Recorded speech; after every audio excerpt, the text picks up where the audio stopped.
Kevin Marshall had over 3,000 jumps, never canceled a single one. Until the night a woman in a blue cloak appeared in his dream and said just a few words, "No, not tomorrow." It was a miracle from the Virgin Mary, one that began while he slept. But before we continue, leave a comment saying where you're watching from and what time it is there right now. I'd love to see how far the miracles of the Virgin Mary are reaching. You know that type of person who seems born to do just one thing? That type of person who found what they love and never let go? Kevin Marshall was that type of person, 34 years old. Skydiving instructor in Arizona, 12 years jumping out of planes. And you know what was most impressive? Kevin had never backed out of a jump for personal reasons. Never. Could be dealing with a headache. Could have slept poorly. Could be going through problems at home. None of that mattered. If conditions were good and the gear checked out, Kevin jumped. Period. The colleagues at the airfield knew this, knew they could count on him. Kevin was the guy who never let anyone down. Kevin was tall, lean, had brown hair always cut short, light eyes that always seemed to be assessing something, observing every detail. He was one of those people who woke up early every day, drank the same coffee, took the same route to work, and checked equipment the same way, always, every detail. If you do everything right, nothing goes wrong, he used to tell students. And the students believed him. How could they not? Kevin had that calm confidence of someone who'd seen it all, that composure of someone who knows exactly what they're doing.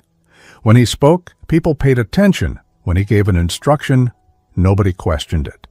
At the airfield, Kevin was respected, not just for experience, but for consistency. He was the guy you wanted by your side when something went wrong. Do you know anyone like that, who trusts their own method so much they think nothing can go wrong? Kevin was like that. Kevin didn't believe in anything he couldn't see or touch. When the subject was faith, religion, those things, Kevin changed the subject or gave that little smile of someone who finds it amusing. Once, a student offered a little Virgin Mary medal to him. She was an older woman, about 50 years old, who was taking the skydiving course to fulfill an old dream. She'd had this little medal for decades. "Take it with you," said the student, extending the little medal to Kevin. "It's for protection." Kevin looked at the little medal, small, silver, with the image of the Virgin Mary engraved on it, looked at the woman, saw the faith in her eyes, saw that it was sincere. He didn't want to accept it, didn't believe in these things, but also didn't want to be rude. The woman was being kind. "Thank you, Mrs. Magdalene," said Kevin, taking the little medal. "Thank you very much." The woman smiled, happy he'd accepted. Kevin put the little medal in the side pocket of his pants, that zippered pocket he almost never used, and forgot about it, forgot completely. The little medal stayed there, in that pocket for weeks, months, maybe. Kevin didn't even remember he had it anymore, because for him, protection was something else, until that Friday in October.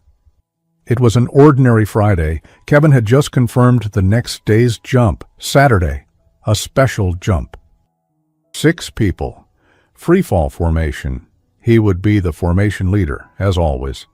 The group had already trained several times. Everyone knew what to do. The weather was perfect.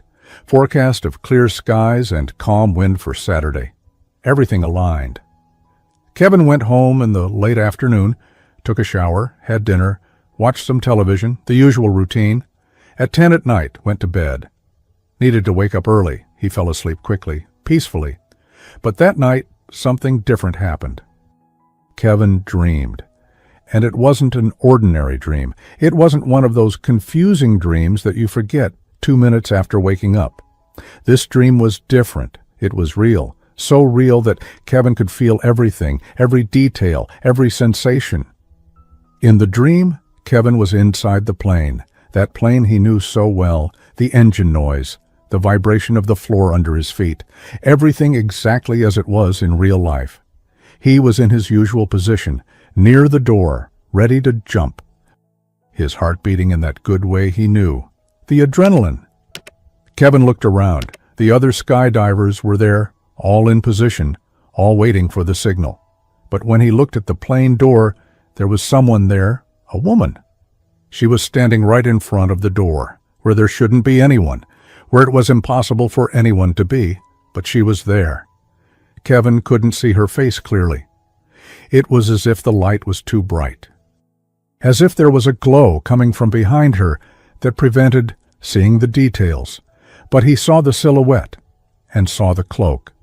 The cloak was blue, a blue he'd never seen before. It was a different blue, a blue that seemed to have its own light, seemed alive. And even without seeing the face, Kevin knew who it was. Don't ask how. He wouldn't know how to explain. But deep down, inside, in some place he didn't even know existed, he knew. The woman was just there, standing, looking at him. And Kevin heard. Only this. No, not tomorrow. Nothing more. No explanation. No, not tomorrow. And Kevin woke up. He looked at the clock. 3:47 in the morning. The room was dark, silent, normal. Everything in place. Everything as it should be. But Kevin's heart was racing, beating so hard he could hear it. His hands were sweaty, and those words still echoed in his head, repeating like an echo that wouldn't stop. No, not tomorrow. Kevin sat up in bed, ran his hand over his face. His hand still trembled a little. He took a deep breath, trying to calm down. That's crazy, Kevin said to himself, out loud. It's just anxiety, that's all. Anxiety before the jump. But he knew it wasn't true.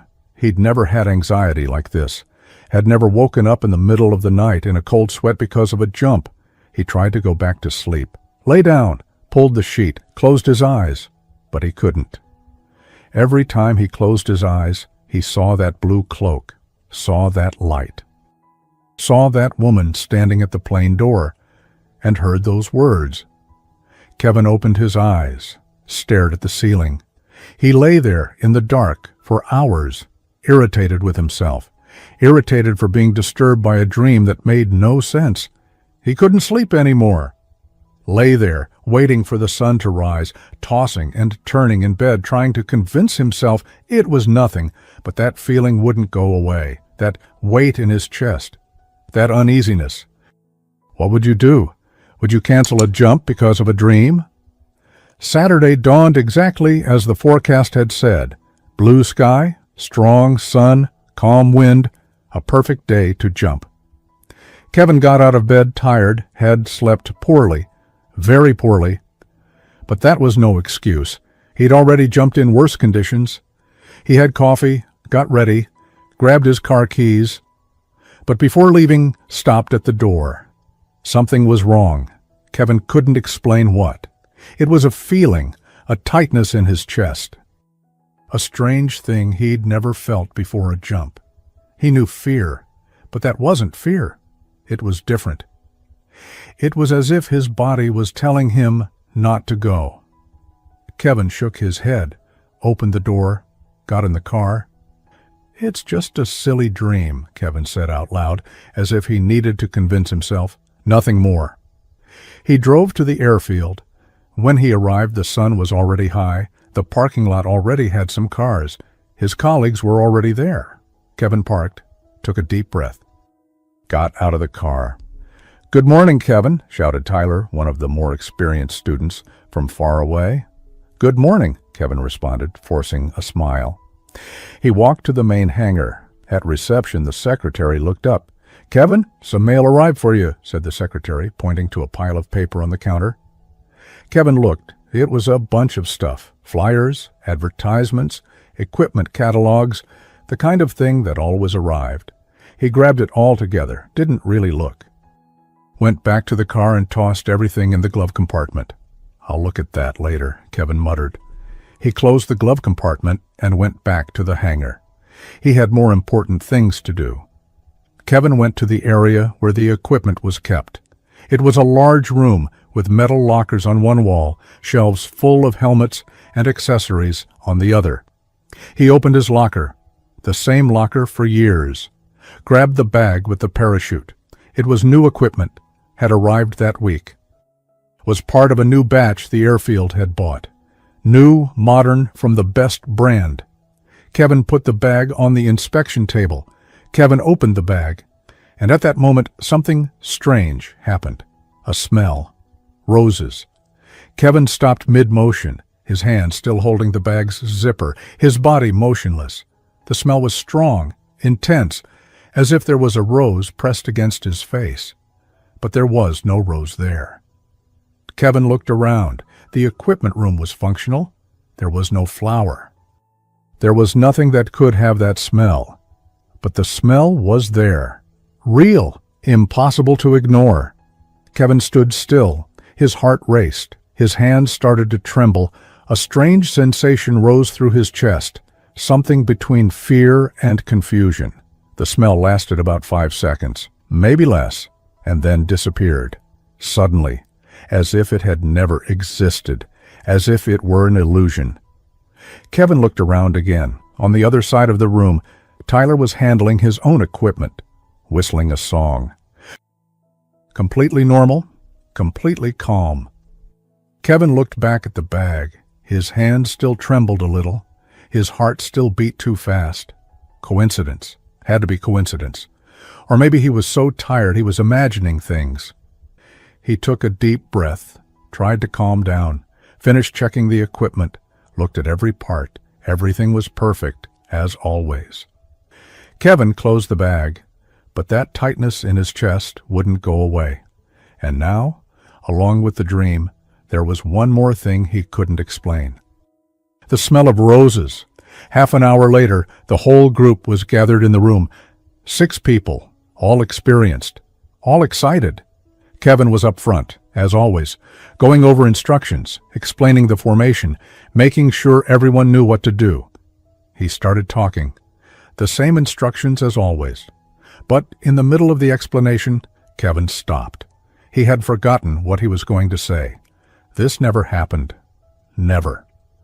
Kevin knew those instructions by heart, could say them in his sleep. But at that moment, his mind went blank. "Kevin, everything okay?" asked Sarah, one of the skydivers in the group. Yes, said Kevin. Just a second. He grabbed the notes. For the first time in years, needed to look at the notes to remember what he was going to say. The colleagues looked at each other. Nobody said anything, but Kevin saw the looks, saw that they had noticed something was wrong. He answered the questions, did everything he needed to do. But inside, Kevin was fighting. Fighting against that feeling, fighting against those words that wouldn't leave his head. No, not tomorrow. Except it wasn't tomorrow anymore. It was today. It was now. The group boarded the plane. Kevin got on last, sat in his usual spot, near the door. The plane took off. The engine noise filled their ears. The ground got farther and farther away. Kevin looked out the window. The sky was beautiful, blue, without a single cloud. Perfect, but he couldn't appreciate it, couldn't relax. That tightness in his chest was getting stronger and stronger. The plane climbed. The pilot gave the signal. They were reaching the right altitude. Kevin stood up. The others stood up too. Everyone got in position. The door opened. The wind rushed in forcefully. The noise became deafening. Down below, the world looked like a map. Kevin was in position, ready to jump, like he'd done over 3,000 times. He looked down and simply couldn't. His body froze. His legs wouldn't obey. It was as if someone was holding him, as if an invisible hand was on his chest, pushing him back. "Kevin, go!" shouted Tyler behind him. Kevin didn't move. "Kevin!" shouted Sarah. Kevin turned around, looked at the group.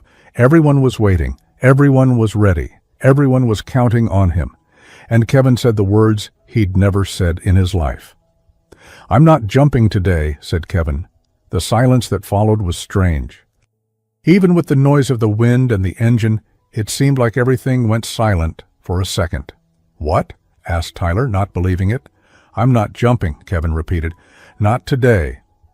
"Kevin, are you okay?" asked Sarah, worried. I don't know, Kevin responded, but I'm not jumping. Tyler looked at the others. Everyone was confused. Nobody knew what to do. Okay, said Tyler. If you're not going, we're not going either. The formation needs everyone. The group returned to their seats. Kevin closed the door. The plane started descending. Kevin sat quietly, looking at the plane floor, feeling the weight of the others' stares. He had just done something he'd never done, something that went against everything he believed, and he couldn't explain why. When the plane landed, Kevin was the first to exit. He didn't want to talk, didn't want to explain, didn't want to see anyone's face. But the colleagues came after him. Kevin, wait, said Tyler, catching up to him. What happened up there? I don't know, said Kevin, without stopping. I didn't feel right. You never feel bad, said Sarah. Never seen you like this. Kevin stopped, turned to them. I know, said Kevin. I've never seen myself like this either, but today I couldn't. Sorry. Tyler and Sarah looked at each other. It's okay, said Tyler. These things happen. Rest up. We'll do the jump another day. Kevin nodded, thanked them, and left. He got in the car, closed the door, and stayed there motionless, hands on the steering wheel. What's happening to me? Kevin asked himself. He had canceled a jump because of a dream, because of a smell of roses that probably didn't even exist, because of a silly feeling, 12 years of career. And he had frozen like a beginner. Kevin felt ridiculous, felt weak. He started the car and went home. The rest of Saturday was strange. Kevin stayed home, didn't want to go out, didn't want to talk to anyone. He tried to watch television, couldn't concentrate, tried to read, couldn't get past the first page, tried to sleep, couldn't. Those words kept going through his head. And now a new question appeared. Why did she say that? Kevin shook his head. No, wasn't going to go down that road, wasn't going to start believing in dreams and visions. He was a practical man, a man of logic, a man who believed in what he could see and touch. But then, why hadn't he jumped? Kevin had no answer. He went to bed early, was exhausted. His body ached with tiredness. But sleep didn't come easily.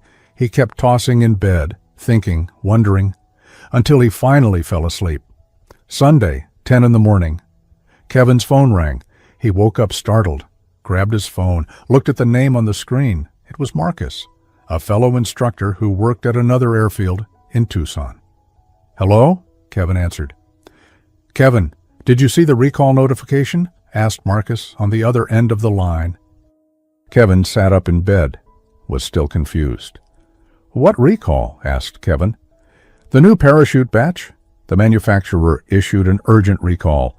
Mail arrived for all certified instructors about 3 days ago. Here in Tucson, we received it Thursday. Kevin was silent. His heart started racing. Kevin, you there? Asked Marcus. Yeah, said Kevin. What happened with the parachutes? They detected a flaw in the equipment, Marcus explained.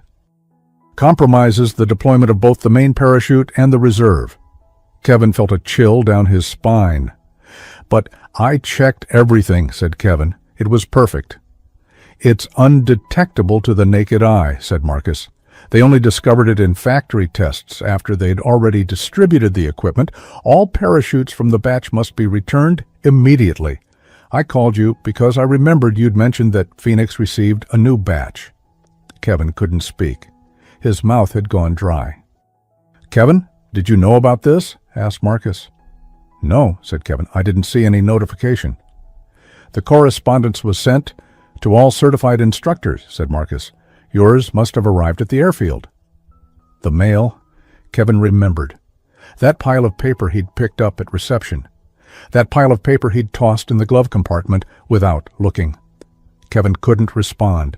His mouth had gone dry. His throat had closed up. He wanted to speak, but the words wouldn't come out.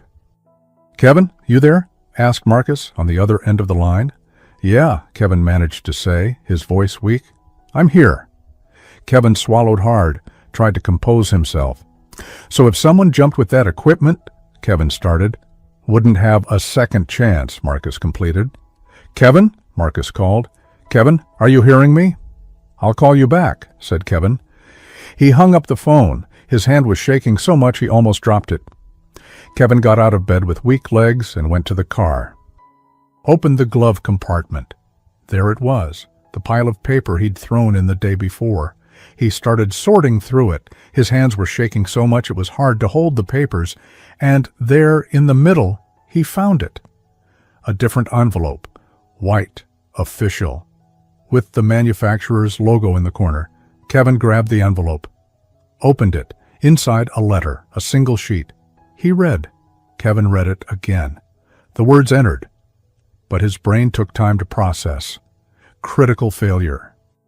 Undetectable in visual inspection, use strictly prohibited. The notification was there, in the middle of the advertisements, the whole time, since Friday morning. Everyone had read it, everyone had seen it, everyone had separated the defective equipment, except him. Kevin had grabbed that pile of paper, thought it was just advertising, and tossed it in the glove compartment without looking. But he didn't jump. Because of a dream. Kevin stood still beside the car, holding the letter, the dream. That woman, that blue cloak, those words. Kevin went back inside the house, sat on the couch, and for the first time in many years, he didn't know what to think. He'd spent his whole life believing in what he could see. He'd checked that parachute, the same way he'd been checking for 12 years, the same way he'd taught hundreds of students to check, and there was no way to see the defect. Because the defect was hidden. The only thing that stopped Kevin from jumping was a dream. Kevin felt his eyes burning, his throat tightening, his chest hurting, and he cried. For the first time in many, many years, Kevin cried. It wasn't a cry of sadness, it wasn't a cry of fear, it was a strange cry, a cry that had everything mixed together, relief at being alive, fear of what almost happened, confusion at not understanding, and something else, something he didn't know how to name. Maybe it was gratitude, maybe it was the beginning of something new. He stayed there, alone in the living room, crying silently. The letter crumpled in his hand, the morning sun coming through the window, and when the tears stopped, when his breathing returned to normal, Kevin said out loud to whoever was listening, "Thank you. I don't know if this was real. I don't know anything, but thank you. Thank you for not letting me jump." What would you do? How do you explain something like this? The following days were strange for Kevin. He went back to work. Went back to the airfield, went back to doing what he'd always done. But something had changed. Kevin didn't tell the dream story to everyone, only to a few people close to him, to Marcus, by phone, to Sarah, to one or two friends outside of work. Was afraid of seeming crazy, was afraid they'd laugh at him. But to those he told, the reaction was always the same. First, silence, wide eyes, mouth slightly open. And then, always, the same question. Do you think it was her, the Virgin Mary? And Kevin always responds the same way, calmly, without trying to convince anyone.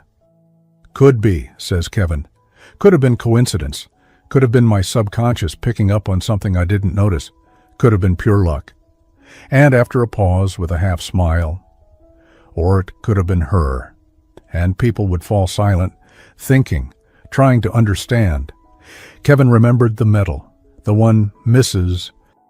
Magdalene had given him months ago, the one he'd put in the side pocket of his pants with the zipper, and completely forgotten. Went looking for it. It was still there.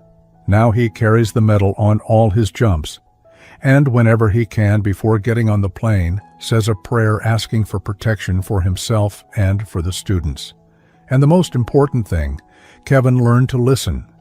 Listen to that voice from within, that feeling that sometimes appears and says something isn't right. Before, Kevin ignored these things, thought intuition was nonsense. Not anymore. If something didn't seem right, he stopped. Simple as that.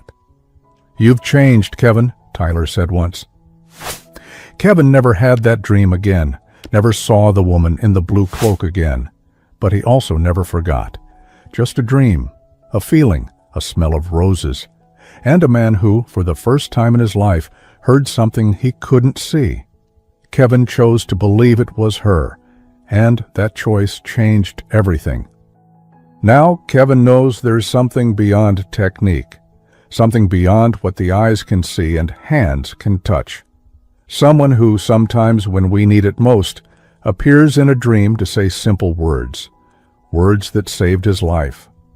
Before we finish, I want to invite you to be part of our prayer community for the Virgin Mary, a space of faith and hope where people from around the world unite to pray and share graces received. If you feel in your heart the desire to be part of this prayer chain, click below and become a channel member today and come pray with us. And look, if you made it this far, to the end of Kevin's story, do something for me. Write in the comments, parachute. The equipment he trusted more than anything. I want to see how many hearts this story reached. And every time I read that word in the comments, I'll know that one more person understands that sometimes protection comes from where we least expect it. If this story touched your heart, subscribe to the channel and turn on notifications. Share this video with someone who needs to be reminded that even in the most ordinary moments, we're never alone. And if you have your own faith story to tell, write it in the comments. Because sometimes all we need is a reminder that there is something greater taking care of us. May the Virgin Mary continue blessing and protecting you and your family. Amen.